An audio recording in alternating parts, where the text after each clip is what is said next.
যেমন এই ছেলেটা হাঁক দিয়ে গেছিল, তার হাগার পর তার প্যান্টটা চুরি হয়েছে।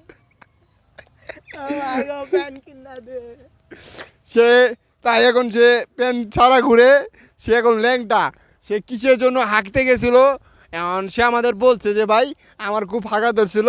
পরে সে খেলাতে হাঁকতে গেছিল, হাঁকতে গেছিল ঠিক আছে, কিন্তু প্যান্টটা সে মারে রাখছিল, তারপর তার প্যান্টটা চুরি হয়ে গেছে। হ্যাঁ এখন আচ্ছা তুমি ভাই কষ্ট বললো না, তুমি মানে ফুটবল খেলো ভালো আমরা জানি, আর তুমি একটু ঘুরিয়ে দেখাও। সত্যি তার কিন্তু প্যান্ট নাই। হ্যাঁ সে অসহায় একটা পোলাপান, সে একটা 30 টাকা দিয়ে প্যান্ট কিনতে পারে না। আপনারা বুঝেন, আমি এই কুমিল্লা থেকে এই দুবাই আইছি তার এই একটা প্যান্টের জন্য। হ্যাঁ আচ্ছা ভাই সমস্যা নাই, ঠিক আছে সব কিছু আমরা তোমার প্যান্ট কিনে দিব।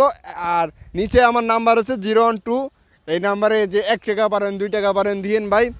দেখেন ভাই হাগা ধরলে কী করবো, হাগা ধরলে তো সবাই আমরা বাথরুমে ছুটি, ও বাথরুম বানাই খেতে মাঝখানে ছেড়ে দিয়েছে, তার জন্য তার প্যান্টটা চুরি হয়ে গিয়েছে ভাই।